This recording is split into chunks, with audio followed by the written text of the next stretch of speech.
Welcome to the Debt Crisis Problem Podcast, your source for insights into major risk events that could trigger an economic downturn and debt crisis.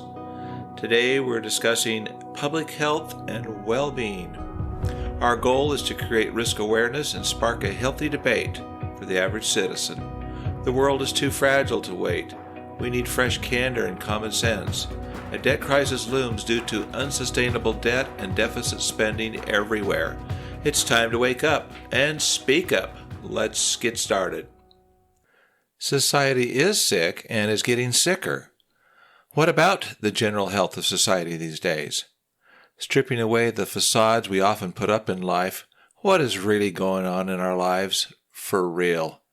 Mentally, emotionally, physically, and even spiritually? Offhand, most people would likely say that despite a ton of progress and good health out there, the majority in society are probably in a state of decline of some sort. For example, laws that once restricted marijuana are being changed to legalize its use at the state level. It's what we, the people, want. It's what we've become. We want drugs, regardless if they are unhealthy addictive drugs such as alcohol and nicotine, and other drugs too. And they are taking their toll on the public's health and well-being. Pornography and gambling, also addictive habits, are also destroying people's souls and busting up their families.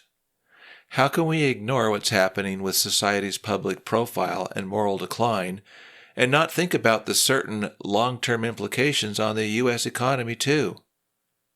Following are some sober facts for consideration among people back in 2022. This was produced by the National Survey on Drug Use and Health Results detailing mental illness and substance use levels by the U.S. Department of Health and Human Services and published just under a year ago in November of 2023.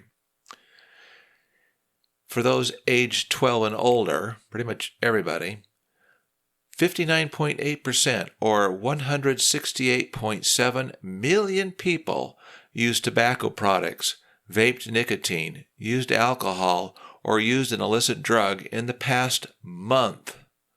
That includes 48.7% or approximately 137.4 million people who drank alcohol, 18.1% or nearly 51 million people who used tobacco products, 8.3% or approximately 24 million people who vaped nicotine, and 16.5% or 46.5 million people who used an illicit drug.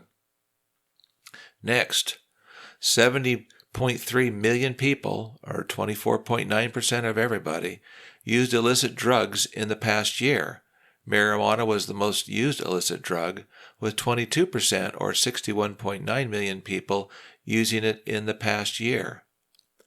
48.7 million people, or 17.3%, had a substance use disorder in the past year, including 29.5 million people who had an alcohol use disorder, 27.2 million who had a drug use disorder, and 8 million who had both an alcohol and drug disorder. And for those age 18 and older, almost 1 in 4 adults had any mental illness in the past year, 59.3 million. Or 23.1%. 1 in 20 adults age 18 or older had serious thoughts of suicide in the past year. 13.2 million, or 5.2%. 1.5% or 3.8 million people made a suicide plan, and 0.6% or 1.6 million people attempted suicide in the past year. Our 12 to 17-year-old adolescents. Among adolescents, 19.5 or 4.8 million people had a past year major depressive episode. Over 1 in 8 adolescents had serious thoughts of suicide in the past year. That's 13.4%, or 3.4 million adolescents. 1 in 15 made suicide plans. That's 6.5%, or 1.7 million adolescents.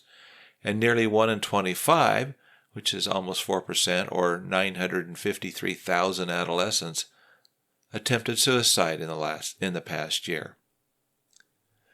Think of the trillions in costs and resources worldwide being spent on addictions.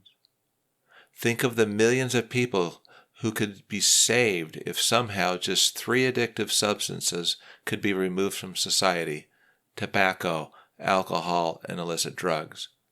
Think of how much money could be saved in the healthcare system, the criminal justice system, social services, lost productivity with employers, emergency services, long-term health care, and public assistance programs. Think of the missing out on a good education, family and social service costs, the impact on the community, rehabilitation costs, homelessness and housing assistance, and legal aid.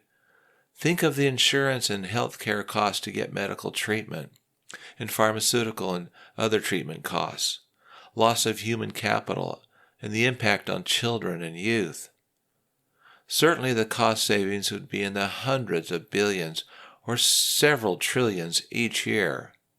Every effort to rid society of these deadly and destructive addictions, tobacco, alcohol, illicit drugs, pornography, and so on, should be pursued. Otherwise, society will become even more sick and suffer the inevitable consequences of such decisions. Because once a person is addicted, the ability to choose becomes less and less of an option. The cost to society is too high a price to be paid any way one looks at it.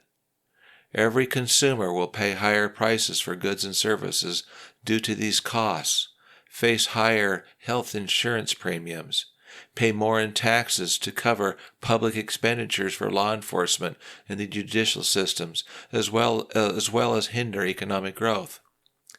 In short, we're not prospering like this. We're suffering. To those who would attack this as, it's our choice, I agree. But it doesn't need to be. We will never, any of us, be able to choose the negative consequences of these choices. So let's keep that in mind as we get buried with healthcare costs and all the other negative consequences of our choices. We can still choose, can't we? Can we at least talk about this? If I'm the only voice willing to speak up about these risks, so be it. Now, hopefully no more other contagious diseases. The prevention of an outbreak of contagious diseases is extremely important. It includes detection of outbreaks, their size and the extent, and identification of the source. Hopefully public health officials and investigators can control their spread and stop them from happening in the future. Think COVID-19. Today, rightfully so, people are concerned about other outbreaks, as they can lead to serious disruptions, including more lockdowns, supply chain issues, bottlenecks in delivery, business and industry closures, and sick employees. As we all know, people can lose their jobs and have reduced incomes. Job losses result in reduced consumer spending. Higher inflation can be expected as the supply of goods and services are interrupted. They can also lead to social unrest. Today, society is pretty concerned about these risks. This short ad is sponsored by the TunaBudget.com podcast. Hey friends, looking to improve your personal and family financial wellness? Don't miss the Tuna Budget podcast at TunaBudget.com. Download your free Tuna Budget Worksheet Plan, the most powerful budget worksheet plan in the world, yours. In addition, dozens of Tuna Budget's human-side candid conversation memos may be the perfect answers you're looking for. Join us for real candid conversations and candid answers, candid questions that can change your life for the better. Subscribe to the TunaBudget.com podcast and empower yourself to take charge of your future and financial well-being. In conclusion, so what? When? How does this affect you? We've become a weak nation. Over the next couple of years, despite millions with excellent health, the overall health of society will continue its negative trends. We, the people, largely, don't care anymore. We are an addicted, off to the next party or bar bunch, to say the least. When we think of economic prosperity, there needs to be a healthy population. People that can think, make good decisions, be productive, and contribute to the greater good of society. For example, we have tens of millions of people that have alcohol use disorder, or other similar disorders, who are alcoholics, a term hardly used these days. They drink more alcohol and for longer periods than intended, like all the time. They say they can stop drinking and control their alcohol use, but they don't because they really can't, except with help. They likely spend a lot of time recovering from the alcohol use they crave every day. They keep drinking alcohol when they clearly know its use has contributed to major problems in their lives and in their personal relationships. They even use alcohol when they're in physical danger. They are addicted. Same with smoking, vaping, using illicit drugs, pornography, gambling too. Weakened individuals means weakened families, the bedrock fabric of society, and a weakened nation, one that cannot nor ever will repay all its debts. Besides the personal toll, the annual cost to society for the use of cigarettes, alcohol, and illicit drugs likely totals hundreds of billions of dollars. Just how weak are we? We're in big trouble health-wise. Doctors will have increasingly more work than they could ever handle. Can you smell a debt crisis yet? Thank you for joining us. Today we explored public health and well-being, a major risk contributing to the looming debt crisis. We hope to highlight the urgent need for transparency around these risks. We want to hear from you. Submit your own debt crisis memo and share your thoughts at tunabudget.com. If you found today's episode valuable, please subscribe for future podcasts.